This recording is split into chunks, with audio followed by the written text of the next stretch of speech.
देशामध्ये आणीबाणी केव्हा जाहीर करता येते? त्याच्या कलमामध्ये एक देशाच्या सुरक्षिततेला आतून धोका निर्माण झाला तर आणीबाणी जाहीर करता येते. हे कलम तोपर्यंत मला नाही वाटत विरोधी पक्षांना माहीत होतं. एवढा मोठा धक्का बसला तर कोणालाच कळेना आता काय करायचं. इंदिरा गांधी आणि त्यांच्या भोवती जे सल्लागार होते त्यांनाही कळत नव्हतं की आपण आता एवढं मोठं पाऊल उचलून बसलो, हे निभवायचं कसं. त्यामुळे हे जे सत्याग्रह झाले त्याच्यामध्ये एक जेवणाचे हाल सोडले नाही तर तसे हाल कोणाचेही झाले नाही. आणि जे स्थानबद्ध होते, मिसामध्ये होते, ते तर तब्येती सुधारून बाहेर आहे. आणि संघाची तर त्यांनी सगळी माणसं, मेजॉरिटी माणसं आतच ठेवलेली होती की यांचं संघटनेचं जाळं आहे ना, मग यांची माणसं राहू द्यात आतमध्ये. 75च्या बंदीनंतर संघ पुन्हा उभा करायला तर तो 25 साली स्थापन झालेला होता आणि 25 वर्ष ते राजकारण करतच नव्हते आणि तरी होते. समाजवाद्यांचं काय आहे, विशेषतः भारतातलं समाजवादी, त्यांना सारखी क्रांती करायची असते. क्रांती कुठल्याही देशात 100 वर्षात एखाद्या वेळेला घडणारी गोष्ट आहे. आपल्याला लोकशाही खरंच हवी आहे का आपल्याला त्यावेळेला इंदिरा गांधींनी केली तशी आणि आता मोदी करतायत तशी एका माणसाची लोकशाहीच्या नावाखाली चालणारी हुकुमशाही हवी आहे? बरोबर हिंदू समाजाला दिवसता येईल, अस्वस्थ वाटेल अशाच विषयात कसं तुम्हाला कायम आविष्कार स्वातंत्र्य हवं असतं. ही आणीबाणीच्या घटनेकडे एक या देशाची कायम रिॲलिटी आहे असं पाहावं लोकशाहीच्या दृष्टीने, की आपल्याला सोयीची असेल तोवरच लोकशाही हवी आहे का.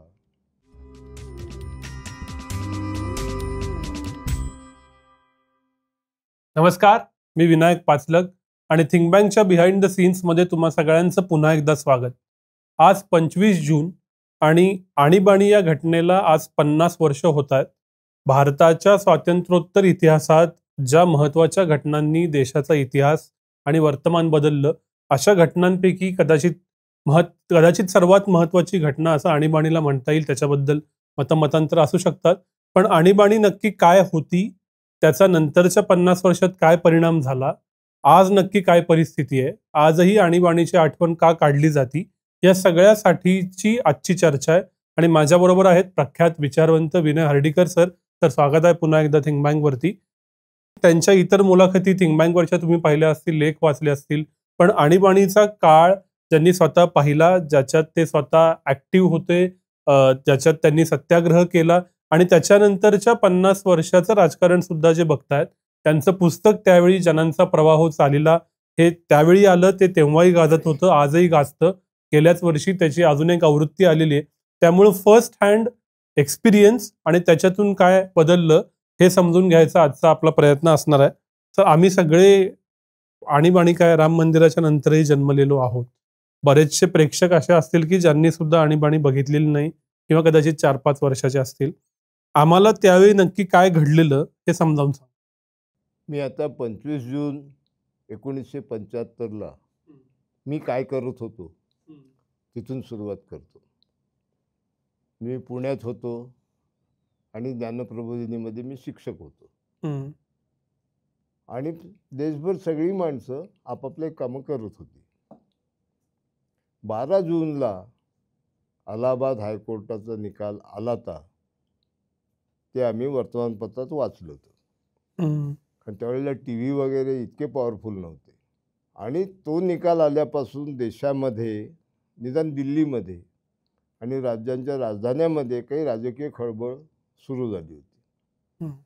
तो निकाल इंदिरा गांधींची 1971च्या लोकसभेची निवडणूक रद्द ठरवणारा निकाल होता. तर रद्द ठरण्याला फारसा अर्थ नव्हता, कारण मुदत संपत आलेली होती, 4 वर्ष होऊन गेलेली होती. पण पुढलं कलम असं होतं की त्यांना अजून 6 वर्ष निवडणूक लढवता येणार नाही. सगळा गदारोळ माजला. म्हणजे मी असं म्हणतो की एका गाफील समाजामध्ये एकदम बॉम्ब पडला त्या निकालाने. कोण कोण कसं कसं गाफील होतं. तर राजनारायणनी इंदिरा गांधींच्या निवडणूक प्रचारामधले काही मुद्दे घेऊन खटला लावला आहे अलाहाबाद हायकोर्टात. ही बातमी उत्तर प्रदेश आणि दिल्लीच्या बाहेर फारशी पसरलीच नव्हती, सर्वसामान्य जनतेला तर माहीतच नव्हतं. दुसरं, इंदिरा गांधी त्यावेळेला लोकप्रियतेच्या आणि आंतरराष्ट्रीय मान्यतेच्या अशा शिखरावर होत्या की त्यांनी त्या खटल्याकडे फार लक्ष दिलं असेल असं वाटत नाही. बर. म्हणजे राजनारायण हे काहीतरी विदूषकी चाळे नेहमीच करायचे. त्याच्यातलाच एक राजनारायणचा स्टंट आहे. ते आधीच दिसायला विनोदी होते. ते पोशाखसुद्धा आपण जास्त विनोदी दिसू, हास्यास्पद दिसू असं करण्यामध्ये त्यांना एक इंटरेस्ट असायचा. तर आहे खटला लावला आहे, लोक बघतील, असा काही निकाल येईल हे इंदिरा गांधींना कल्पना होती असं मला वाटत नाही. त्यामुळे त्या अर्थाने गाफील होत्या. काँग्रेसवाले इंदिरा इज इंडिया आणि इंडिया इज इंदिरा. आणि 71 सालच्या निवडणुकीत इंदिरा गांधींनी सगळे विरोधी पक्ष पार साफ करून टाकले होते. मग बांगलादेशला मान्यता दिली. त्यावेळेला हे सगळे विरोधी पक्ष नेते त्यांच्या बाजूने होते. सगळ्यांनी अभिनंदन केलं त्यांचं. आणि 72च्या निवडणुका तर त्यांनी 71च्या यशावर विधानसभा निवडणुका रेटून नेलेल्या होत्या. त्यामुळे आता पंतप्रधान पदावरून इंदिरा गांधींना फक्त मृत्यू किंवा दैवी शक्तीच हटवू शकते, नाही तर कोणी हटवू शकत नाही असं सगळ्या देशभर वातावरण होतं. आणि शी हॅड स्टार्टेड बिलिव्हिंग इट. त्यांनाही तसं वाटायला लागलं की आता मला इथनं कुणी हलवू शकत नाही. आणि धाडकन हे जजमेंट आलं. आणि सगळेच मी म्हटलं तसं गाफील सापडले. आणि एकदम विरोधी पक्षाच्या लोकांना अंधारामध्ये किरण दिसायला लागला की आता आपल्याला नैतिक मुद्द्यावरती इंदिरा गांधींशी मांडता येईल. आणि ते 74 सालापासून संपूर्ण क्रांती आंदोलन जयप्रकाश नारायणने बिहारमधनं सुरू केल्यापासून तेव्हापासून ते राजकारणामध्ये नैतिकता हा मुद्दा पुन्हा पुन्हा आणत होते. त्याच्या आधी इतक्या पॉवरफुली हा मुद्दा कोणी आणलेला नव्हता. आणि जयप्रकाश नारायण स्पष्ट सांगत होते की देशामध्ये जो भ्रष्टाचार आहे हा खालून वर जात नाही आहे, वरून खाली येतो आहे. आणि त्याच्यात पंतप्रधानच सापडले. पण तो निकाल टेक्निकल मुद्द्यावर होता. म्हणजे कोर्टाचं इंटरप्रिटेशन 2 प्रकारचं असतं, लीगल आणि प्रॉपर.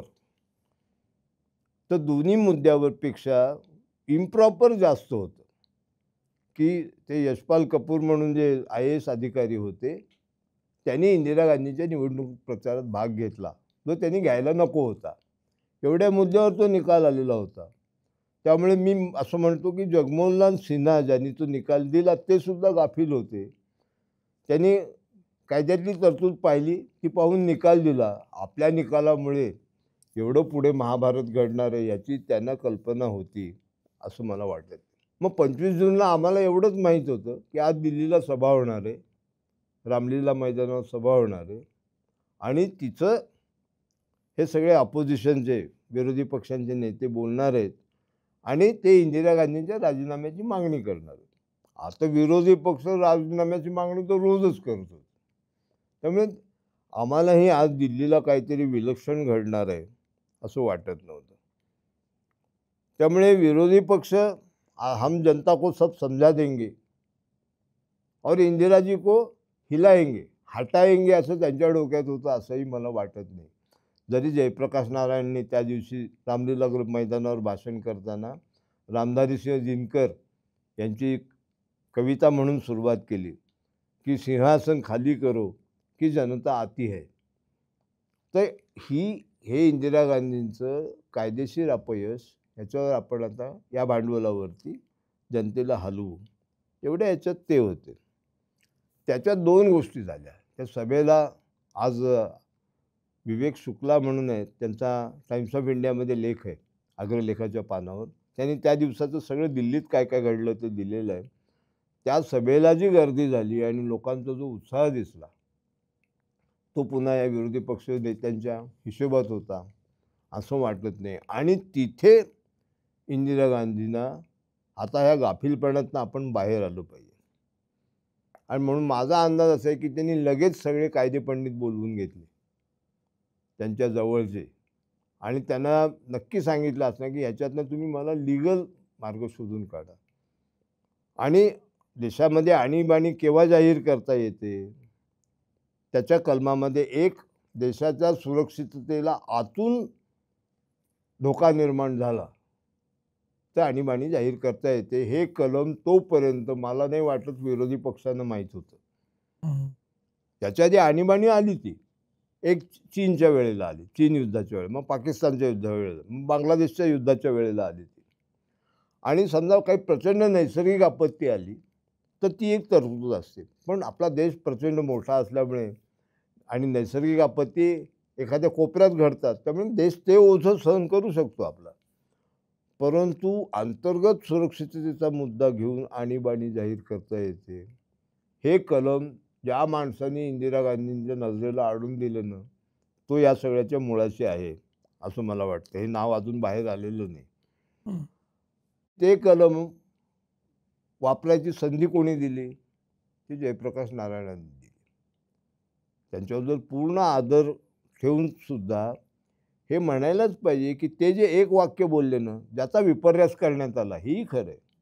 ते असं म्हणले की पोलीस आणि सैन्य यांनी त्यांना न पटणाऱ्या आणि मानवतेचे नियम मोडणाऱ्या आज्ञा पाळू नयेत.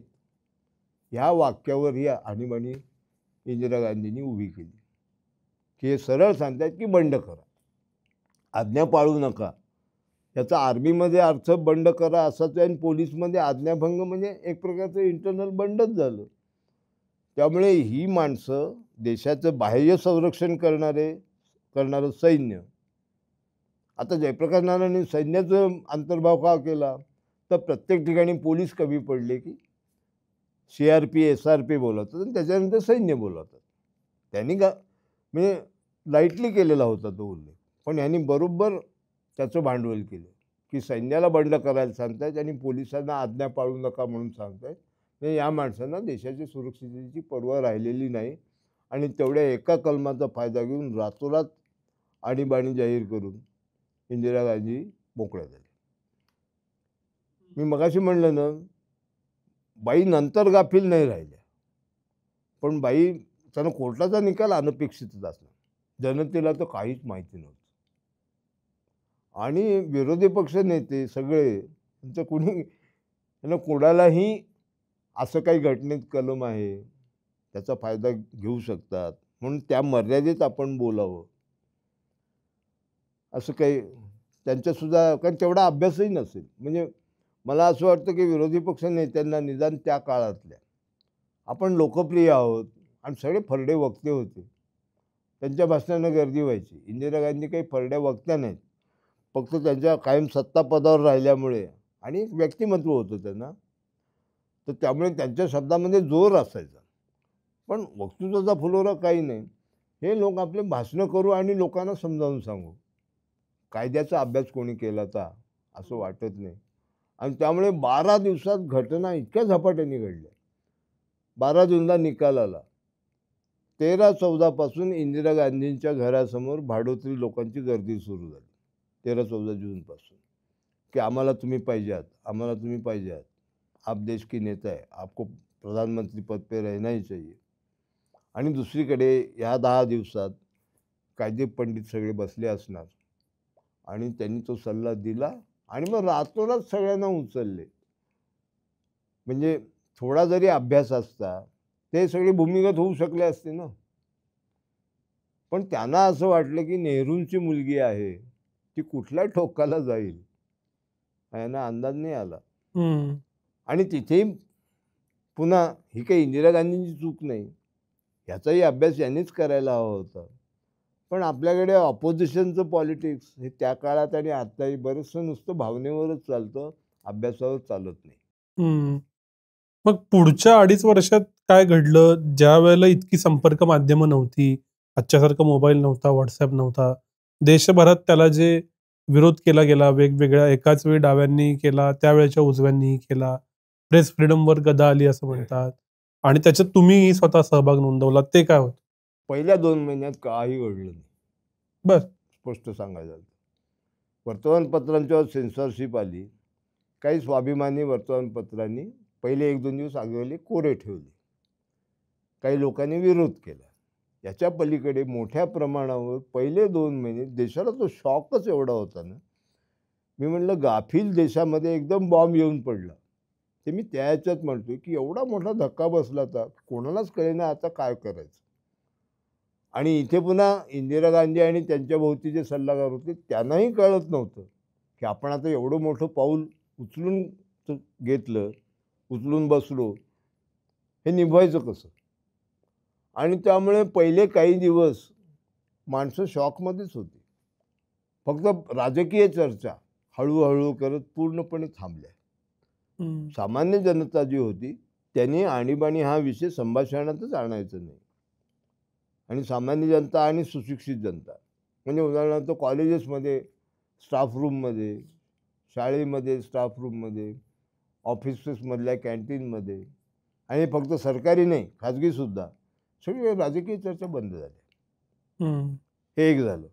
मग वर्तमानपत्रांचं म्हटलं तसं सुरुवातीला काही अग्रलेख स्वाभिमानी संपादकांनी लिहिले, त्याच्यानंतर वर्तमानपत्रातनं वाचण्यासारखा मजकूरच गेला. कारण सेन्सर झालेला मजकूर असायचा आणि फक्त आणीबाणीला अनुकूल अशा बातम्या असायच्या. तिसरं, त्यावेळेला इतकी संपर्क माध्यमं नव्हतीच. त्यामुळे ह्या ऑपोजिशनच्या लोकांना सुद्धा माहीत नव्हतं की कोणाकोणाला अटक झाली आहे, कोण कुठल्या जेलमध्ये आहे. असं नव्हतं की सगळ्यांना एका ठिकाणी ठेवलं आहे. तेवढी मग इंदिरा गांधीचे जे सल्लागार होते किंवा गृह खातं होतं, त्यांनी हळूहळू मग ते भेद ठेवा, फोडा, यांना एकत्र आणू नका असं. त्यामुळे कोणाकोणाला पकडलं आहे हेही माहिती नाही, पकडून कोणाला कुठे ठेवलं आहे हेही माहिती नाही. असे पहिले 2, 2.5, 3 महिने एकीकडे अटक सत्र चालू आहे. काहीच्या बातम्या येतात, काहीच्या बातम्या येत नाही. नंतर ज्या संघटनांवर बंदी घातलेली होती त्याच्यातली सगळ्यात मोठी संघटना अर्थातच राष्ट्रीय स्वयंसेवक संघ होती. त्यांच्या लोकांना अटक झाली तर निदान समाजाच्या वरच्या वर्तुळात तरी ते पसरत होतं. पण मग ज्या छोट्या छोट्या संघटना होत्या, राजकीय पक्ष होते, त्यांच्यासुद्धा अटक झाली आणि कुठे ठेवले. मग जवळजवळ 3-4 महिने झाल्यावर येरवड्याला मिसामध्ये maintenance of internal security act, MISA, त्याच काळात लालू प्रसादनं मुलगी झाली म्हणून, म्हणजे ते जेलमध्ये होते, राबडी देवी बाहेर होते म्हणून त्या मुलीचं नाव त्यांनी मिसा त्या कारणाने ठेवलंय, एका मुलीचं. तर मिसामध्ये हे सगळे लोक एकत्र आल्यानंतर काही देवाणघेवाण सुरू झाली आणि साधारण दसऱ्याच्या सुमाराला हालचाल सुरू झाली की आता जे बाहेर राहिलेले लोक आहेत त्यांनी जनतेला आवाहन करावं आणि ज्यांचे संघटना आहेत त्यांनी आपल्या संघटनेच्या तुकड्या तयार कराव्यात आणि सत्याग्रह करावा. पण आता हे 25 जूनपासून ऑगस्ट सप्टेंबरपर्यंत सगळं ठप्पच होतं. आणि ते मी लिहिलंय, म्हणजे जनांचा प्रवाहाचा जो पहिला चॅप्टर आहे ना, तिची भयान शांतता होती. नाहीतर आपल्या देशामध्ये फटीचर माणूस असेल तरी त्याला राजकीय चर्चेत इंटरेस्ट असतो, त्याच्याऐवजी फटीचर माणूस ते अभ्यासू माणूस, सगळे एकदम तोंडाला कुलूप घातल्यासारखे. आणि मला सगळ्यात मोठं आश्चर्य त्याचं वाटलं. कोणाशीही पॉलिटिकल काही बोलायचं म्हटलं ना तर हुशार माणसं काय करतात, अरे आपण सामान्य माणसं आहोत, अबा तुला बाकी सामान्य नाही चालत, तुला नोकरी असामान्य पाहिजे, तुला डिग्री असामान्य पाहिजे, तुला पगार असामान्य पाहिजे, तुला बायको 4 जणी देखणी पाहिजे, तुला घर मस्त पाहिजे. पॉलिटिकल विषय आलं की आपण सामान्य माणूस. असं भयानक कोंडमारा व्हायचा. किंवा आमच्या ज्ञानप्रबोधिनीमध्ये ज्ञानप्रबोधिनीची पहिली रिॲक्शन अशी होती की देशाला शिस्त हवी आहे. पण ज्या वेळेला संघावर बंदी आली आणि ज्ञानप्रबोधिनीचे जे संस्थापक आमचे आप्पा, त्यांचे सगळे मित्र पकडून नेले रे. आप्पा तोपर्यंत संघातनं बाहेर पडून वेगळी संस्था त्यांनी काढलेली होती म्हणून वाचले, बाहेर राहिले. म्हणजे एस.एन. जोशी बाहेर राहिले आणि आप्पा एस.एन. जोशींचे मेवणे असं लोकांना काही वेळ वाटलं. तसं नाही आहे. एस.एमना ज्या पद्धतीने जयप्रकाश नारायणांना पाठिंबा मिळत होता तसा एस.एमना मिळत नाही हे लक्षात घेऊन त्यांना बाहेर ठेवलेलं होतं. आणि एस.एम मुळातच मवाळ सौम्य, परंतु सगळीकडे हेच आपापली शिस्त हवी आहे आणि असं काहीतरी स्ट्रॉंग नेतृत्व, आयर्न हँड म्हणतात त्याला इंग्लिशमध्ये, असा देशाला हवाच आहे. आता आयर्न हँड देशाला हवा आहे हे ठीक आहे, परंतु यांनी जे सरसकट सगळ्यांना उचलायला सुरुवात केली आणि काही लोकांनी वैयक्तिक हेवेदावे त्याच्यात साधून घेतले आणि माणसं किती गाफील होती. मोठं नाव घेतोय मी परत, कुलदीप नायरचं आत्मचरित्र आहे. बिटवीन द लाईन्स हे त्यांचं पुस्तक आहे, बियॉन्ड द लाईन्स.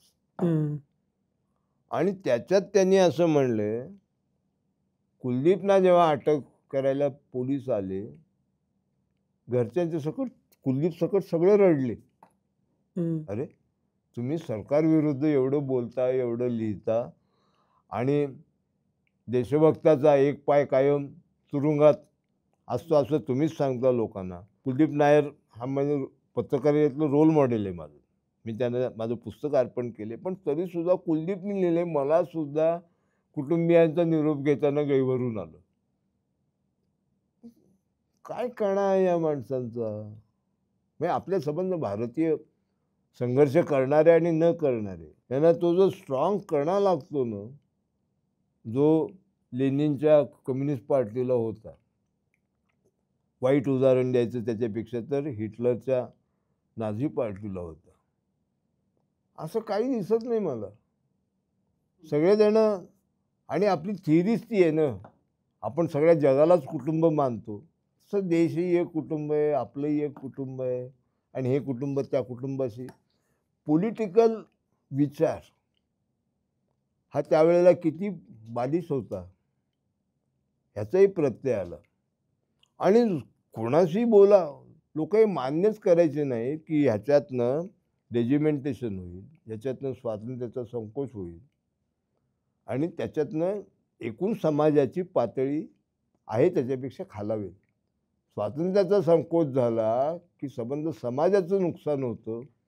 हे जर सुशिक्षितांना पटवून देऊ शकत नव्हता तुम्ही, तर बाकीच्यांची कथाच काय. आणि पहिले काही दिवस नेहमी हुकुमशाही आली ना, की पहिले काही दिवस सगळं शांत, एफिशियंट, ते बी सगळं लिहिलंय म्हणून सांगत बसत नाही. मला सीना बेंडसे म्हणाले नंतर आम्ही भेट झाली तेव्हा, की सकाळी बाहेर पडलेला माणूस संध्याकाळी घरी सुरक्षित परत येईल की नाही, असं वातावरण सगळ्या विरोधी पक्षांनी निर्माण केलं. तर आणीबाणी लागल्यावर सगळं व्यवस्थित झालं. मग बाकीच्यांचं काय घडणार काय. असा जो समाज, एक तर आपल्याला खरोखर अजूनही लोकशाही खरंच हवी आहे का, का आपल्याला त्यावेळेला इंदिरा गांधींनी केली तशी आणि आता मोदी करतायत तशी एका माणसाची लोकशाहीच्या नावाखाली चालणारी हुकुमशाही हवी आहे, हा प्रश्न माझ्या मनात अजूनही याचं उत्तर निगेटिव्ह आहे. भारतीय माणसांना असं वाटतं की तो कोण, जो यदा यदा ही धर्मस्य झाल्यावर जो येणार आहे तो आता आलेला आहे. मग ते 15-20 वर्ष त्याच्या मागे वेड्यासारखे धावत राहतात. तुम्ही म्हणालात की भारत गाफील राहिला, पहिले 3 महिने काही झालं नाही. मग पुढच्या 2 वर्षात असं काय झालं, एवढे सगळे महत्त्वाचे नेते आत असताना, की त्याच इंदिरा गांधींना आणीबाणी उठवावी लागली आणि निवडणुका घ्याव्या लागल्या आणि त्यात त्यांचा पराभव झाला. काय बदललं? सत्याग्रहाच्यामुळे फार काही बदल झाला असं मला वाटत नाही. इंदिरा गांधींनी निवडणुका जाहीर केल्या ते आणीबाणीचं लेजिटिमेशन करण्यासाठी, की आता मी सगळा देश सरळ करून टाकलेला आहे आणि माझी बाजू सांगितलेली आहे, या लोकांची तोंड बंद केलेली आहे, हे लोकांनी स्वीकारलंय, असे रिपोर्ट त्यांच्यापर्यंत गेले. म्हणजे तिथे पुन्हा 2 प्रकारचे मतप्रवाह आहेत. एक, इंदिरा गांधींनीच आपल्या अहंकारामध्ये ठरवलं किंवा त्यांना त्यांच्या आसपासच्या मंडळींनी असा विश्वास दिला की आता निवडणुका घ्यायला हरकत नाही, कारण त्यांनाही आपण टोकाचं पाऊल उचललंय हे त्यांनाही मान्य होतं. त्या हे नव्हत्या मान्य करायला त्या, की त्यांनी ते स्वतःचं पंतप्रधानपद टिकवण्यासाठी केलं. खरं त्यांच्यापुढे सगळ्यात खरा शहाणा कायदेपंडित असताना त्यांनी सांगितलं असतं, तुम्ही अपील करा, सध्या प्रोव्हिजनल राजीनामा द्या, राष्ट्रपतींना तो स्वीकारू नका, असं सांगायची व्यवस्था आपण करू शकतो. राष्ट्रपती ती मॅटर पेंडिंग ठेवतील. अपिलाचा निर्णय देशासमोरचा महत्त्वाचा प्रश्न आहे.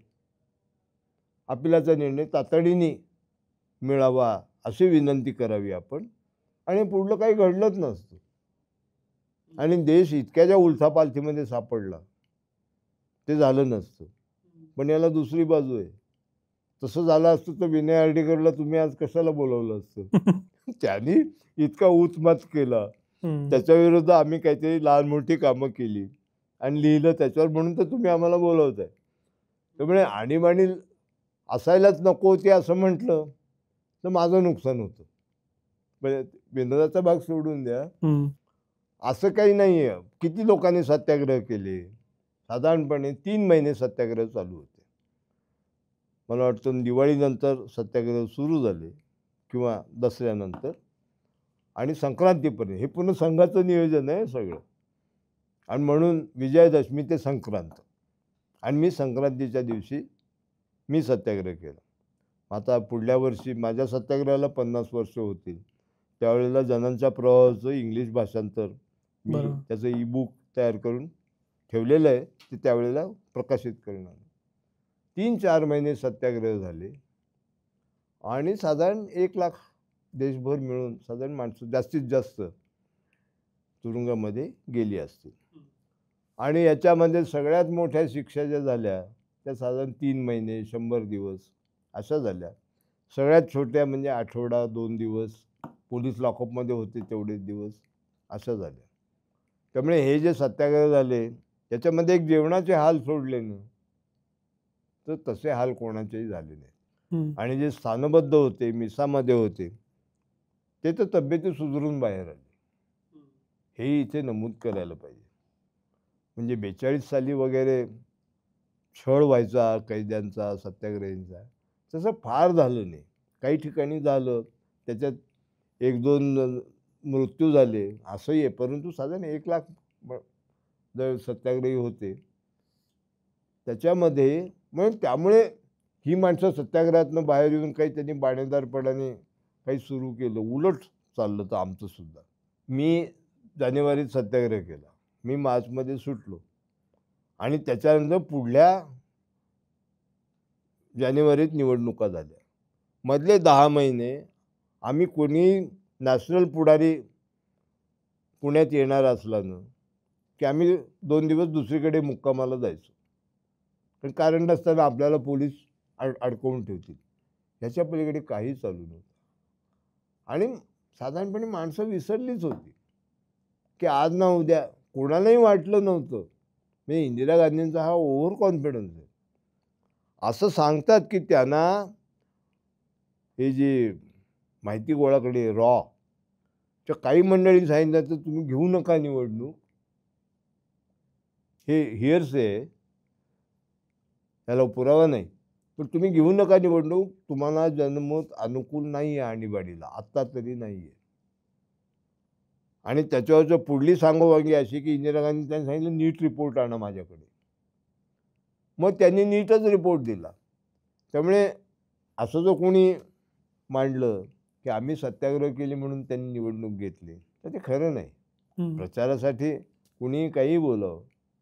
उलट आम्ही, तेही मी लिहिलंय की आम्हीच आता सत्याग्रह करून झाला, आपण अजून काय करणार. I was just 26. म्हणजे माझा हा आयुष्यातला एक योगायोग आहे. स्वातंत्र्याचे 25, 50 आणि 75 हे तेच माझ्याही वयाची वर्ष येतात. म्हणजे आमच्या 49-50 तर सगळ्यांचीच येतात. आम्ही हताश होतो की आता आपल्याला जेवढं करणं शक्य होतं ते करून झालेलं आहे.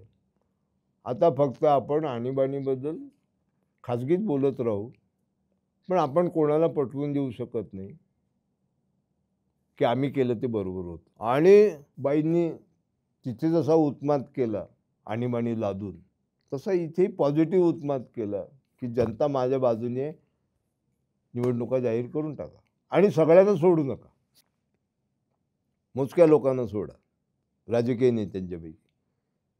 आणि संघाची तर त्यांनी सगळी माणसं, मेजॉरिटी माणसं आतच ठेवलेली होती की यांचं संघटनेचं जाळं आहे ना, मग यांची माणसं राहू द्यात आतमध्ये, त्यांच्यातले 2-4 जणांना सोडा. हे 19 जानेवारी 77चं चित्र आहे. हम्म.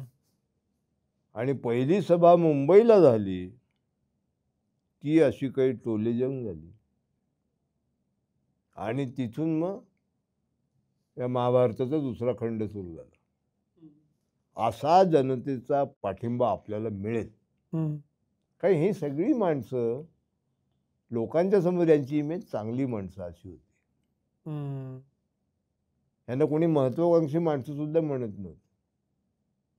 कारण यांच्या हातात कधी सत्ता नव्हतीच ना. सत्ताधारी माणूस उर्मट असू शकतो, त्याच्या हातात काहीच नाही, तो काय म्हणणार, मग तुमच्या पाठिंब्यावरच मी आहे, तुम्हाला मी शक्यतो मदत करीन, असंच म्हणणं ना. तर मी आज सगळ्या माणसां यांच्या वैयक्तिक चारित्र्याबद्दल कोणालाच काही शंका नाही, पण राजकीय मुत्सद्देगिरी अजिबात नाही. आणि त्यांना तो पाठिंबा मिळाला, तो कसा आवरायचा ते कळेन असं झालं. अचानक जर एवढ्या मोठ्या प्रमाणात लोक म्हणले आम्ही तुमच्या मागे आहोत, तुम्ही सांगा आम्हाला कुठे जायचं. बरं, ते नुकतेच सुटलेले, त्यांच्या बैठका व्हायच्या होत्या, म्हणून जनता पक्षाची अधिकृत स्थापना निवडणुका झाल्यानंतर झाली. त्यावेळेला ही आघाडी म्हणूनच लढली. ज्या आघाडीला 6 वर्षापूर्वी इंदिरा गांधींनी फार साफ केलं होतं 1971 मध्ये, तीच आघाडी होती. आणि त्याच्यात सगळ्यांना मान्य होणारं ते लोकदलाचं म्हणजे चरणसिंगांच्या भारतीय लोकदल या पक्षाचं जे निवडणूक चिन्ह होतं, नांगरधारी शेतकरी, ते घेतलं. आणि वेळच नव्हता. 19 जानेवारीला निवडणूक झाली आणि 17/5ला मतदान, 18चा दिवस सुट्टी, 19ला सगळं बदलून गेलं. उत्तर भारतात नाही, तिथे पुन्हा इंडिकेटर्स होते, इशारे होते. उत्तर भारतामध्ये एकही सीट मिळाली नाही काँग्रेस. हा जो संबंध हिंदी बेल्ट आहे ना, 300 मध्येच एकही सीट नाही. जनता आणि मित्रपक्ष, आणि ते दक्षिण भारतात बरोबर उलट चित्र. महाराष्ट्र गुजरातमध्ये संमिश्र चित्र. पण कर्नाटक, तामिळनाडू, आंध्र ही 3 राज्य मिळून किती 125 का 130 पार्लमेंटच्या सीट होतात. तिथे यांचं नाव नाही जनता पक्षाचं. एखाद दुसरा आला असेल बंगलोरमधनं वगैरे. केरळचं नेहमीप्रमाणे वेगळंच होतं सगळं चित्र. पण उत्तर भारतामध्ये मात्र काँग्रेस पूर्ण साफ झाली. आता हे यश कसं पचवायचं, मधुलिमांचे हे संबंध त्यांनी जनता पार्टी एक्सपेरिमेंट असंच पुस्तक लिहिलेलं आहे. ते मराठीमध्येही आहे, इंग्रजीमध्येही आहे. म्हणजे मूळ इंग्रजी आहे ते. ते जर बारकाईने पाहिलं तर लक्षात येतं की अचानक मिळालेल्या या यशामुळे हे गांगरून गेले. अजून एक झालं की यांनी सगळी बंधनं हटवून टाकली. इंदिरा गांधींनी मला वाटतं 20 मार्च 1977ला स्टेटमेंट केलं. त्याच्या आधी त्यांनी पुन्हा ही सांगोवांगी आहे की त्यांनी मिलिटरीच्या लोकांना विचारलं, सेनाप्रमुखांना, तुम्ही घेता का ताब्यात, मी आणीबाणी कंटिन्यू करते. त्यांनी सांगितलं नाही, हा तुमचे पॉलिटिकल डिफीट आहे, तो आम्ही कसा काय कॉम्पेन्सेट करणार, असं त्यांनी नकार दिला. अशीही चर्चा होती. आणि त्याच्यानंतर मग त्यांनी सांगितलं की मी अनरिझर्वेडली मनात कोणताही किंतू न ठेवता जनतेचा निर्णय मानते आणि त्यामुळे आणीबाणी आता रद्द झाली, मागे घेतली, असं मी जाहीर करते. आणि त्या गेल्या. लगेच पेपरवाले उठले आणि हे जनता पक्ष नावाचं जे काही कडबोळं होतं त्याच्यामध्ये इतके रंग, इतके विचार म्हणण्यापेक्षा अविचार, त्याच्यामध्ये इतके वैयक्तिक हे जावे, टॉप टू बॉटम हे 3 थेरडे एकमेकाशी भांडत होते, मोरारजी, चरणसिंग. आणि मग त्याला हे दोघं कमी होते म्हणून का काय जगजीवनराव मिळून मिळाले. हे जर त्यावेळेला समजूतदारपणे वागले असते ना, तर जयप्रकाश नारायण आणि 2-4 वर्ष जगले असते. त्या माणसाचं अक्षरशः इंदिरा गांधींनी काहीच नुकसान नाही केलं. ह्या माणसांना एकत्र ठेवता जेपी खर्ची पडले. मुळात त्यांची तब्येत अतिशय नाजूक होती. तर ह्या तिघांनाही पंतप्रधान व्हायचे म्हणून 1 पंतप्रधान, 2 उपपंतप्रधान. आता हे सगळे कॉम्प्रोमाइजेस घडवायला वेळ लागला, एनर्जी लागली, कष्ट झाले. हे बाहेरच्या लोकांना कळलं नाही. आणि प्रेस तर वाटच बघत होती. प्रेसनी त्या काळात, मी बेजबाबदार नाही म्हणणार, परंतु आणीबाणीचे दुष्कृत्य बाजूलाच राहिली. ह्या जनता पक्षामध्ये किती मतभेद आहेत, किती मतमतांतर आहेत, किती वैयक्तिक हेवेदावे आहेत, ह्याच्यावर प्रेसनी भर दिला. त्यामुळे एकीकडे आणीबाणी हटली, भारतामध्ये लोकशाहीची पुनर्स्थापना झाली असं म्हणायचं, पण दुसरीकडे मतदाराला असं दिसलं की इंदिरा गांधी बरोबर होत्या का काय, तर ही माणसं काहीच एकवाक्य त्यांनी बोलायला तयार नाही. काय सगळ्याला घाई झालेली. संघाला लवकरात लवकर पकड बसवायची होती, समाजवाद्यांना आपला अजेंडा घुसवायचा होता. मोरारजीच्या बरोबर आलेले जे सगळे जुने काँग्रेसवाले होते त्यांना आपली पकड बसवायची होती अर्थव्यवस्थेवरती. आणि त्यांचा पूर्ण द्वेष करणारे चरण सिंग, भांडवलशाहीचा पूर्ण द्वेष करणारे चरण सिंग, पण त्यांना सोशलिझम नको होता. त्या चरण सिंगची गंमत म्हणजे कॅपिटलिझमही नको आणि सोशलिझमही नको, आणि मधलं काय ते त्यांना संबंध देशाला पटेल अशा पद्धतीने कधी नीट मांडता आलं नाही. आणि या प्रत्येकाचे वैयक्तिक चक्रम स्वभाव. त्यामुळे नंतर एकदम जसं तिकडे आणीबाणीत बंधनांचा अतिरेक झाला तसं इकडे स्वातंत्र्याचा अतिरेक झाला का काय. आणि आमची पंचायत व्हायची. आम्ही सामान्य कार्यकर्ते जनता पक्षाचे, आम्हाला काय माहिती दिल्लीमध्ये राजनारायण आणि मधु लिमये हे संघ आणि जनसंघावरती इतके का तुटून पडतात आम्हाला काहीच माहीत नव्हतं. लोक म्हणायचे बघा हे तुमचे सगळे लाडके नेते आणि हे काय करते, त्याच्यापेक्षा बाई करत होती ते काय वाईट होतं, हे ऐकण्यातच आमच्या सगळे जनता पक्षाच्या कार्यकर्त्यांचा ती 2 वर्ष गेली. हे असा जरी घटनाक्रम असला तरी याचे शॉर्ट टर्म, मीडियम टर्म आणि लॉंग टर्म खूप परिणाम झालेले दिसतात. झाले. एक, वेगवेगळ्या पक्षांची निर्मिती. 2, मीडियम आणि लॉंग टर्म मध्ये समाजवादी विचार, डावे विचार क्रमाक्रमानं कमी होत जाणं. आणि असं म्हणतात की संघाला 48 साली पहिल्यांदा जी जाणीव झाली की राजकीय प्रभाव हवा, ती 75ला दृढमूल झाली आणि त्याचा आजचा परिणाम म्हणून गेले 11 वर्ष असणारी सत्ता आणि त्याच्या आधीची सत्ता, या सगळ्या परिणामांकडे तुम्ही कसे बघता, ते नक्की काय आणि कसे घडले? एक म्हणजे काँग्रेसशिवाय देशात सरकार असू शकतं हे त्याच्या आधी कोणी डोक्यातच आणलं नव्हतं. ते त्या 2-3 वर्षात का होईना हे बिगर काँग्रेस सरकार, पण तेही ते तितकं बिगर काँग्रेस सरकार नाही. काँग्रेसचा एक तुकडा होताच त्याच्यामध्ये. संघटना काँग्रेस मुळातले इंदिरा विरोधक होते, याच्या पलीकडे ते काँग्रेसच होते. दुसरं, नेहरू घराण्याच्या बाहेरचा पंतप्रधान होऊ शकतो, हे दुसरं. तिसरं, पंतप्रधानाला एकेकाळी नको असलेला माणूस राष्ट्रपती होऊ शकतो. नीलम संजीव रेड्डींना पाडलं तर इंदिरा गांधींनी व्ही गिरींना उभं करून, तर त्यांच्या जागी संजीव रेड्डी राष्ट्रपती म्हणून आले. चौथा प्रकार असं म्हणता येईल की पहिल्यांदाच एलिट पॉलिटिक्स जे होतं ते कमी होऊन काही जनतेचं राजकारण करणं शक्य आहे. नाहीतर एक राजकीय नेते, राजकीय पदाधिकारी, मंत्री आणि त्याला जोडून ब्युरोक्रेसी, नोकरशाही, असे एक समाजामध्ये मोठी एलिट हळूहळू तयार झालेली होती की त्यांनी जनतेकडे अंतर ठेवून वागायचे, जनतेच्या त्यांच्यामध्ये अंतर ठेवून वागायचे. त्याच्याऐवजी लोकांच्यात मिसळणारे असे लोकनेते सत्तेवर आले, ते येऊ शकतात हे सिद्ध झालं. नवे पक्ष नाही निघाले, तर जुने पक्ष नव्या पॅकेजिंगमध्ये आले असं आपण म्हणूया. खरंच कोणी आपला मूळ अजेंडा सोडला होता का? ती जी इंग्लिश म्हण आहे ना, if you don't hang together you will be hang separately, की आपण जर एकत्र नाही राहिलो तर आपण सगळेच मरणार आहोत. ती भावना जास्त प्रबळ ठरली की राजकीय सर्व्हायव्हल टिकून राहायचं असेल तर आपल्याला एकत्र राहिलं पाहिजे. आणि it was right from the start, it was a troubled marriage. आम्हाला हे दिसत होतं की फार काळ एकत्र राहणार नाहीतच, पण क्रम उलटा झाला. आम्हाला काय वाटलं, ह्याच्यात सगळ्यात संधीसाधू कोण आहेत, तर जगजीवन राव आणि त्यांची काँग्रेस फॉर डेमोक्रेसी.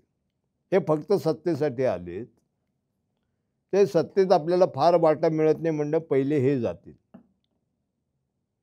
नंतर दुसरे संघटना काँग्रेसवाले जातील, त्याच्यानंतर चरणसिंगांची मंडळी जातील आणि खरा आयडिओलॉजिकल संघर्ष त्या काळचा जनसंघ आणि त्या काळचे दोन समाजवादी पक्ष यांच्यामध्ये होईल. कारण कम्युनिस्ट पक्षाचा आणीबाणीला पाठिंबाच होता, उजव्या कम्युनिस्ट पक्षाचा जाहीर होता. कारण डाव्या कम्युनिस्ट म्हणजे एकूण कम्युनिस्ट विचारसरणीमध्ये जसं 47चं स्वातंत्र्य हे खरं स्वातंत्र्यच नाही, ते भांडवलशाहीचं स्वातंत्र्य होतं, तसंच कम्युनिस्ट या सगळ्या घटनांच्याकडे पाहत होते. तर आयडिओलॉजिकल फाईट सगळ्यात शेवटी होईल किंवा आयडिओलॉजिकल ॲडजस्टमेंट होईल आणि एक नवा आयडिओलॉजिकल अजेंडा हे दोघं मिळून तयार करतील. की आमचा वावर ह्या मंडळींच्याच होता. आम्ही संयुक्त महाराष्ट्रापासून जे काँग्रेसच्या विरोधात गेलो ज्यावेळेला मी शाळेत होतो, काँग्रेस आपला पक्ष नाही, मग यातले कोण पक्ष हे दोन राहतात, समाजवादी किंवा जनसंघ त्यावेळेचा. आणि या दोघांची मिळून काहीतरी संयुक्त आयडिओलॉजी देशासाठी याच्यात तयार होईल अशी जी अपेक्षा होती, तर सगळ्यात आधी हे एकमेकाशी भांडायला उठले. मग बाकीच्यांचं फावलंच.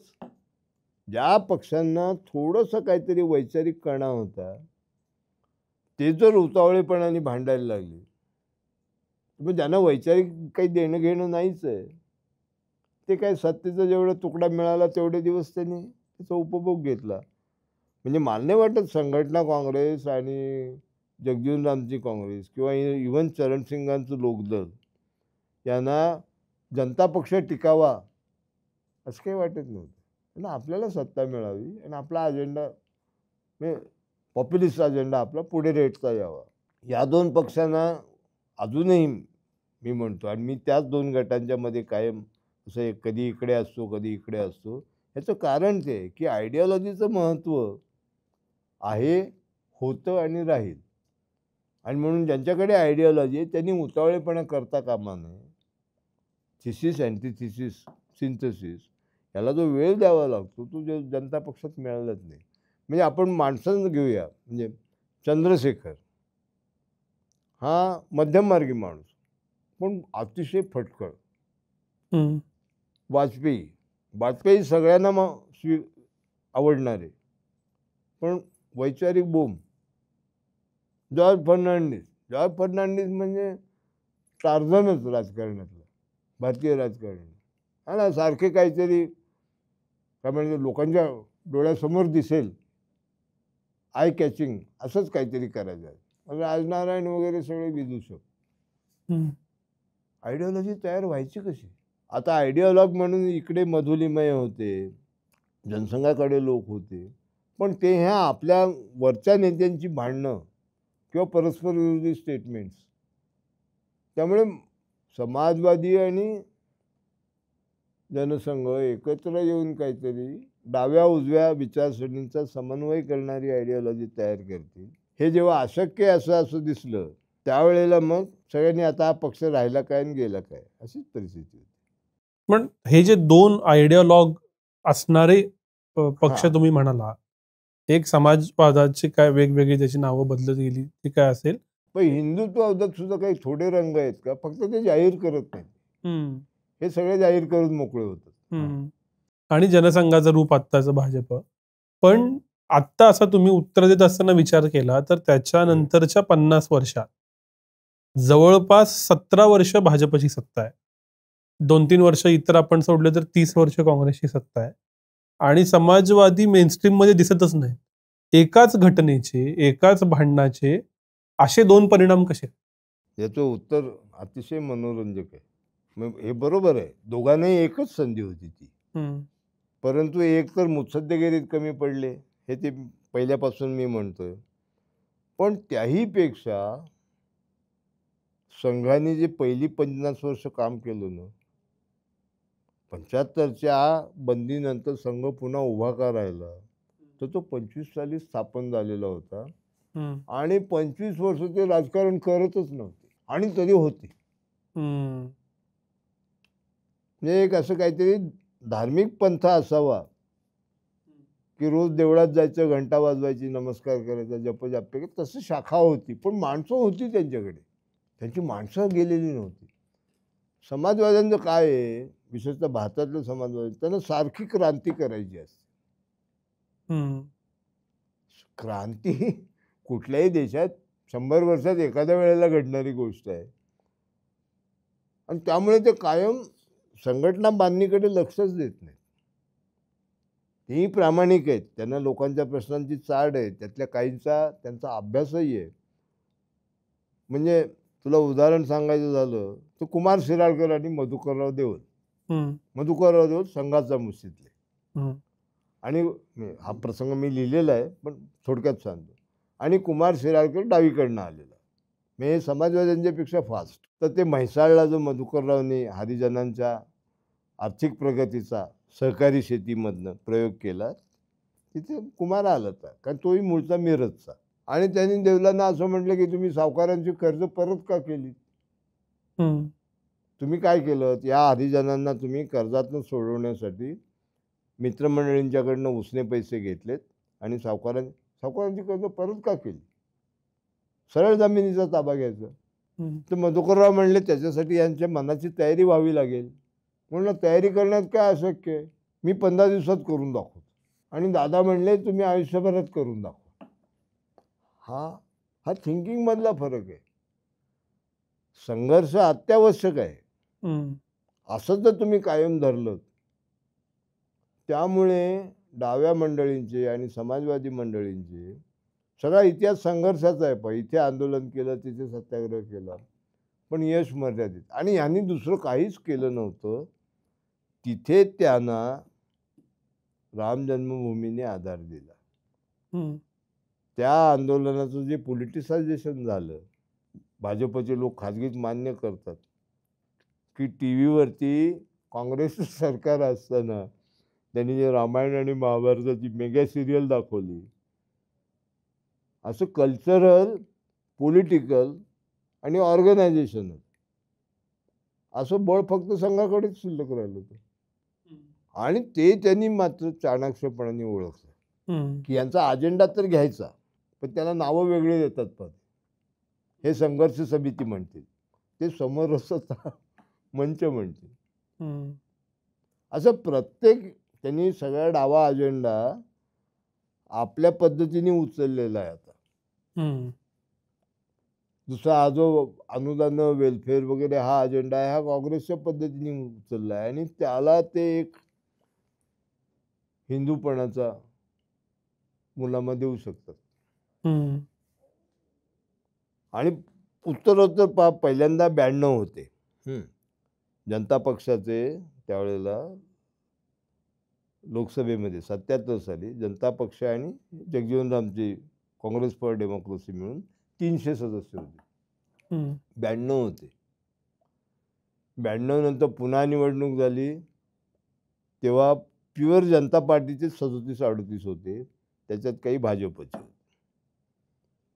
त्याच्यानंतर राजीव गांधी म्हणजे इंदिरा गांधींच्या खुनानंतर निवडणूक झाली, 2. भारतीय जनता पार्टीचे 2 सदस्य होते. मध्ये राम जन्मभूमीचं झालं आणि 89 साली निवडणुका झाल्या, त्यावेळेला पुन्हा भारतीय जनता पार्टी एक स्वतंत्रपणे की सत्ता स्थापन करायची असेल तर त्यांचा विचार केलाच पाहिजे. आणि तिथून उत्तरोत्तर त्यांची संख्या वाढत गेली. मधल्या फक्त एका निवडणुकीत थोडी कमी झाली, ती मला वाटतं 2004 आणि म्हणजे मनमोहन सिंगांच्या ज्या 2 निवडणुका आहेत त्याच्यात कमी झाली. पण 14, 19 आणि 24 साली परत कमी झाली. नाही तर 14 आणि 19 जी चढती कमान आहे, तर ते ह्या मंडळींना सुचलंही नाही. आणि तुम्ही म्हणलात तसं आता समाजवादी म्हणून कोणी राजकारणी शिल्लकच राहिलेलं नाही. त्यांना आता उजव्या लोकांच्या बरोबर जायचं का मध्यममार्गी काँग्रेस बरोबर जायचं. शेवटी रॉल्फ फर्नांडिस वगैरे यांनी सुद्धा भाजपशी जुळवून घेतलं ना की काँग्रेस तर आपल्याला घेणार नाही. त्यामुळे समाजवादी आता हिंदुत्वाच्या आश्रयाला आले. याचं कारण संघाने पहिल्या 50 वर्षात मग त्यावेळेला त्यांची उपेक्षा झाली, टिंगल झाली. हे माठ आहेत, खाकी डोक्याचे आहेत, हे अति वृक्ष माणसं आहेत, त्यांना विनोद बुद्धी नाही, यांच्याकडे प्रतिभा नाही. पण त्यांची जी स्टेईंग पॉवर ही आता नंतरच्या म्हणजे आपण असं जर आणीबाणी 75 साली आली, बरोबर संघाला 50 वर्ष होतात. त्याच्यानंतर 50 वर्षांनी आपण बोलतोय. तर 50 वर्षापूर्वी जे काम त्या पिढ्यांनी केलं तर त्याची फळं त्यांनी मिळाली. 75ला जे 25 होते तुमच्यासारखे, त्यांनी नंतर 11 वेळेला मतदान केलं आणि त्या म्हणजे 11 लोकसभांना मतदान केलं, 11, 12, 13 जे काय 11 मिनिमम पकडू आपण. त्यांच्यावरती त्याचा प्रभाव होता. म्हणजे आत्ता ज्यावेळी भाजपला मतं मिळतात त्यावेळी खूप अनालिस्ट असं सांगतात की ही राम जन्मभूमीची पिढी आहे जी 50शीतली आणि तेव्हाच्या इम्प्रिंट्सवर आत्ता मतदान करते. तसं तुम्ही तर त्या इम्प्रिंटवर 50 वर्ष मतदान करताय. तर असा जो समाज आहे आत्ताचा साधारण 60 ते 75 मधला वगैरे म्हणू किंवा 2000 पर्यंत ते मतदान करत आले, 2010 पर्यंत मतदान करत आले. आणीबाणीनं समाजाला आणि ह्या आयडिओलॉजिकल गोष्टींना मतदानाला कसं बदललं? मला वाटतं आणीबाणी डोक्यात ठेवून कोणी मतदान करत नाही. लोकही त्या गोष्टी विसरलेले आहेत. आणि तुमच्यासारखे जे त्याच्यानंतरच जन्माला आलेले आहेत किंवा त्या सुमाराला जन्माला, त्यांच्याही ती खिचगणतीत गोष्ट नसते. म्हणजे मग मी आता अनेक वर्ष रानडे इन्स्टिट्यूटला शिकवतोय ना, तर सांगावं लागतं की यांनी आणीबाणी विरुद्ध काहीतरी केलं. तर मुलं विचारायचं आणीबाणी ही काय होती. एक नवीन मतदार तयार झाला आहे जो स्किझोफ्रेनिक आहे. त्याला सगळी आधुनिकता हवी आहे, अमेरिकन जीवन पद्धती हवी आहे, पण त्याला हिंदुत्वाची फोडणी पण पाहिजे. ते बरोबर भाजप देतोय. म्हणजे मागल्या निवडणुकीत हारलेला मुद्दा कुठला, ज्याला आता ते अच्छे दिन म्हणतात, त्यावेळेस feel good factor. Feel good factor हा ह्या युपी हिंदू क्लासचा एक वीक पॉईंट आहे. तो त्यावेळेला क्लिक नाही झाला. पण अच्छे दिन है असं त्या आएंगे, अच्छे दिन आये है, हे त्याचंच वर्णन आहे. की त्यांच्या असं लक्षात आलं की आपण जर ही सनातन नस आहे हिंदू समाजाची, विशेषतः किती झालं तरी मेजॉरिटी तो वोटर आहे. मला प्रकाश आंबेडकर एकदा म्हणाले ख्रिश्चन आदिवासी सुद्धा भाजपला मतदान करतात. अहो म्हणलं ते ख्रिश्चन झाले तरी त्यांच्या डोक्यातलं हिंदुत्व गेलेलं नसतं. आणि हे अनेक ठिकाणी पाहिलेलं आहे. गोव्यामध्ये ख्रिश्चन हिंदू सुद्धा जातीप्रमाणेच लग्न करतात. ते म्हणतात मी ख्रिश्चन गावडा आहे, मी पूर्वी हिंदू गावडा होतो, आता मी ख्रिश्चन गावडा आहे, लग्न माझं गावड्याशीच होईल. तर हे जे डॉर्मंट हिंदुत्व असतं ना, हे तुम्हाला एरवी दिसत नाही, पण या लोकांना ते माहिती आहेत. त्याची जी सेन्सिटिव्ह पॉईंट्स आहेत ना, ते बरोबर. तुम्ही असं म्हणता की आणीबाणी हिस्ट्री झालेली आहे, तर आत्ताच्या डॉमिनंट क्लासला, राजकीय पक्षाला दरवर्षी त्याची विशेष आठवण का काढावीशी वाटते? दरवर्षी ही खरी आणीबाणी असं माझं मत आहे. की देशामध्ये लोकशाहीवर एवढा मोठा आघात झाला, त्याच्यातनं लोकशाहीला सावरण्यात आलं. ह्या घटनेची लोकांना पर्वा राहिलेली नाही. ही खरी आणीबाणी आहे. ही आत्ताची आणीबाणी कुणी आणली? आता कुठे आणीबाणी आहे म्हणतोय आपण. काय म्हणतात शब्द बघा ना, आणीबाणी सदृश आहे. सदृश याचा अर्थ तसं नाही आहे. राजकीय पक्षांना मिळालेला धडा असा की आपल्या डेमोक्रेसीमध्येच भरपूर तरतुदी अशा आहेत की आणीबाणी न आणता हुकुमशाही आणता येते, जे नरेंद्र मोदी करून दाखवत आहेत. पार्लमेंटमध्ये पूर्वी विरोधी पक्षांनी वॉकआउट केला तर सत्ताधारी पक्षाला ते आवडायचं नाही. त्यांना असं वाटायचं की यांनी पक्ष सभागृहात थांबलं पाहिजे आणि मतदानाची वाट पाहिली पाहिजे. आता तेच हवं आहे. या नोटाबंदीच्या वेळेला बघा, 2 महिन्यात काहीतरी 75 वोट हुकूम निघाले आणि ते नंतर सगळे रेटिफाय करून घेण्यात आली. गोंधळात बिंदळात त्याच्या कशाचीही चर्चा झाली नाही. आणीबाणीने राजकीय नेत्यांनी घेतलेला धडा हा की इतकं टोकाचं पाऊल उचलू नका की ज्याच्यामुळे विरोधी पक्षांच्या हातात तुम्हाला स्वतःची सत्ता टिकवण्यासाठी कुठल्याही थराला जाल असं कोलीत मिळेल, असं करूच नका ना. इतर आहेत ना तरतुदी. तेच मी म्हणतोय त्यावेळेला लिगल तरतुदी जर इंदिरा गांधींनी वापरल्या असत्या तर त्या पुन्हा एक 6 महिन्यात त्या परत पंतप्रधान झाल्या असत्या. हम्म. पण त्यांना हा सगळा इतका उत्मात होऊनच पुन्हा पंतप्रधान झाल्याच ना त्या. हम्म. आणि आता काय आहे, कालच मी आमचा जो पुस्तक प्रकाशनाचा कार्यक्रम झाला त्याच्यात गेल्या 10 वर्षात आविष्कार स्वातंत्र्याचा संकोच होतोय. आविष्कार स्वातंत्र्याचं या समाजाने कधी स्वागत केलंय सांगा? हम्म.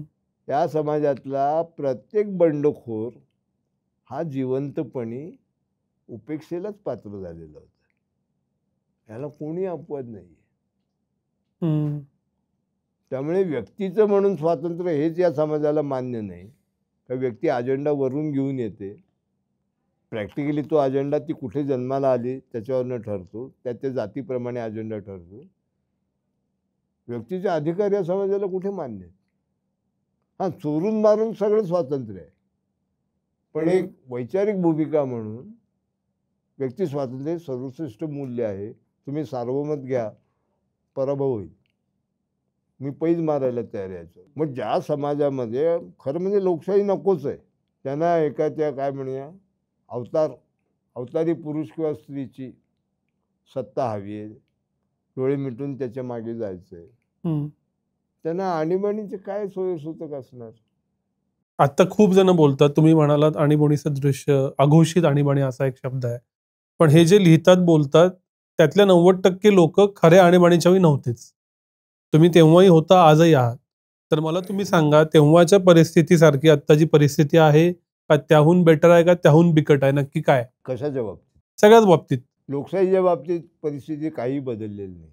हम्म. त्यावेळेला लोक इंदिरा गांधींच्या नादी लागले, ते आता मोदींच्या नादी लागले. हम्म. आणि याला सुशिक्षित वर्ग सुद्धा अपवाद नाही. सांगतोय असं की अजूनही बेनेवोलंट डिक्टेटरशिपचं आकर्षण या समाजाला कायम आहे. आपण लोकशाहीचं तंत्र सगळं शिकलेलो आहोत. त्यामुळे निवडणुका व्यवस्थित होतात, मतदान होतं, घडवून घेतलं जातं. म्हणजे हे जे आक्षेप घेत आहेत ना सध्या, तसला काही भ्रष्टाचार आहे असं मला वाटत नाही. कारण हेच आक्षेप ज्यावेळेला 71 साली इंदिरा गांधींनी निवडणुका जिंकल्यानं अभूतपूर्व त्यांना मतदान झालं, त्यावेळेला हेच आक्षेप घेण्यात आले. एस.एन. जोशी म्हणाले ते, हे बाईनी केलं का घाईनी केलं का शाईनी केलं? म्हणजे हे इंदिरा गांधींच्या लोकप्रियतेमुळे झालं, अचानक निवडणुका घेतल्यामुळे झालं, त्यावेळेला हे मतदार याद्यांच्या आधी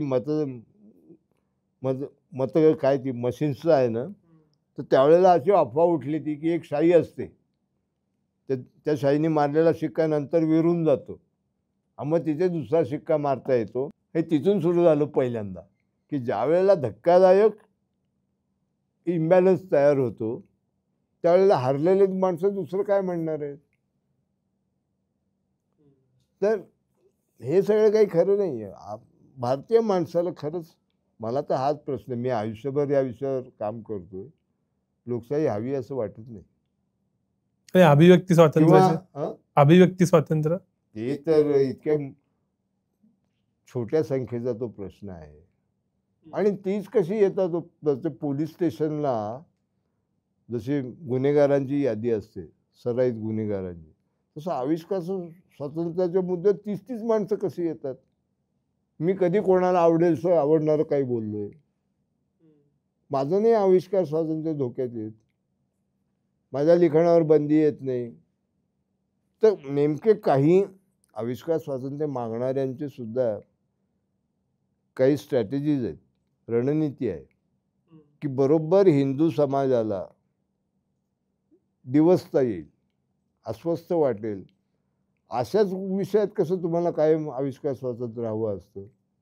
तिथेच मला असं वाटलं होतं की जनता पक्षाच्या काळात त्यामुळे ही इकडली आयडिओलॉग आणि इकडली आयडिओलॉग एकत्र येऊन, म्हणजे उदाहरणार्थ मी कसं डोळ्यासमोर आणतो, हिंदुत्ववादी समाजवादी कोण?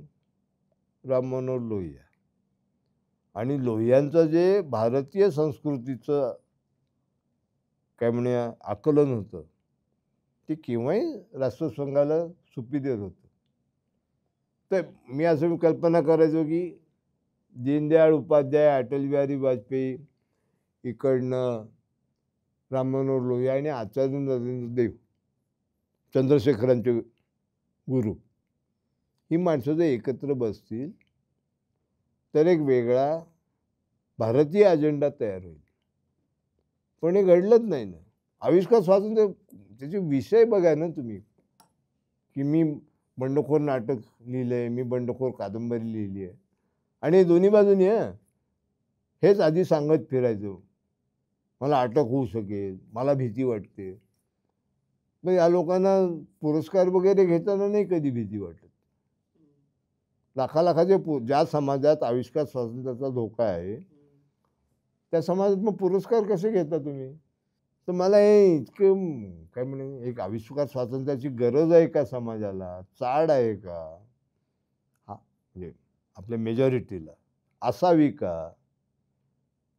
उदाहरणार्थ पुण्यामध्ये एक सिनियर नाट्यकर्मी होते, माधव वझे, माझे चांगले मित्र होते. ते मला एकदा म्हणत होते की तुम्ही लोक आणि जनता नाटकवाल्यांच्या स्वातंत्र्यासाठी कधीही काही करत नाही.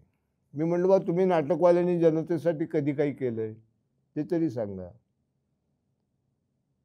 हे ठीक आहे, तुम्ही जनतेची करमणूक करता आणि तो तुम्हाला हक्क आहे, की जोपर्यंत तुम्ही डिसेंटली करता तोपर्यंत तुमचं स्वागत आहे.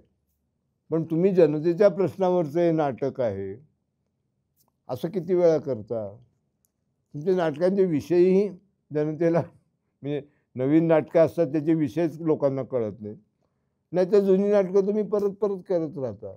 पण माधव वझे शांत मनाने विचार करणारे होते, त्यामुळे त्यांनी मान्य केलं, की ते म्हणले हा तुझा आक्षेप बरोबर आहे, आम्हीही जनतेच्या स्वातंत्र्यासाठी फार काही करतो असं नाही.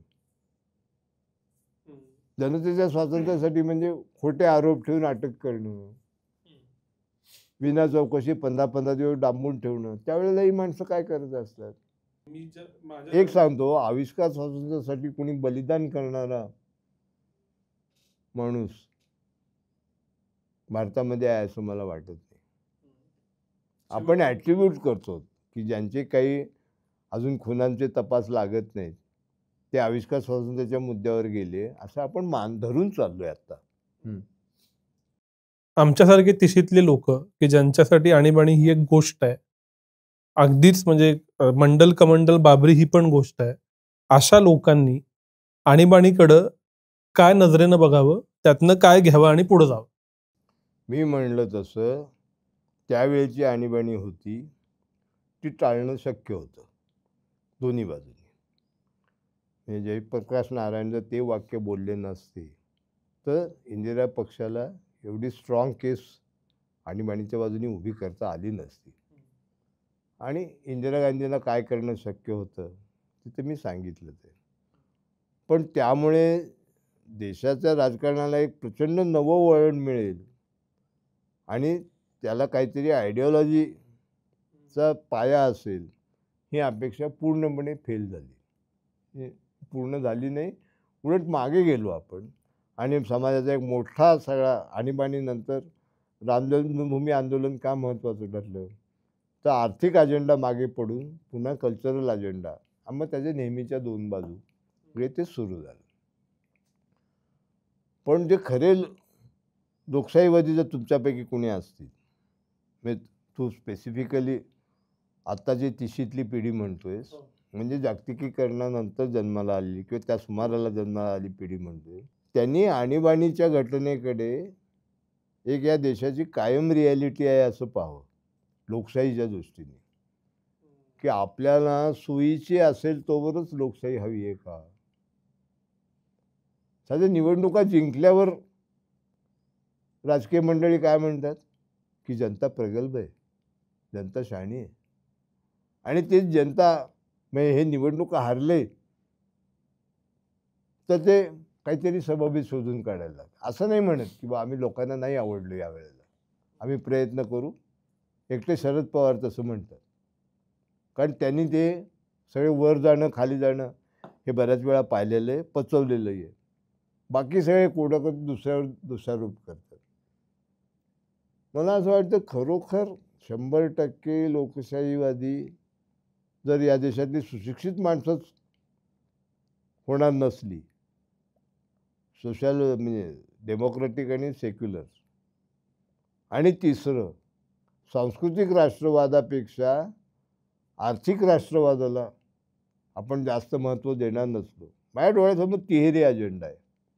एक डेमोक्रेसी पाळली पाहिजे, दुसरं सेक्युलर आचरण असलं पाहिजे, आणि तिसरं भावनेला महत्त्व न देता प्रत्यक्ष क्वालिटी ऑफ लाईफ ही जास्तीत जास्त भारतीयांची कशी सुधारता येईल, आणि त्याच्यावर लाडकी बहीण आणि लाडका भाऊ आणि लाडका शेतकरी हे उपाय नाहीत.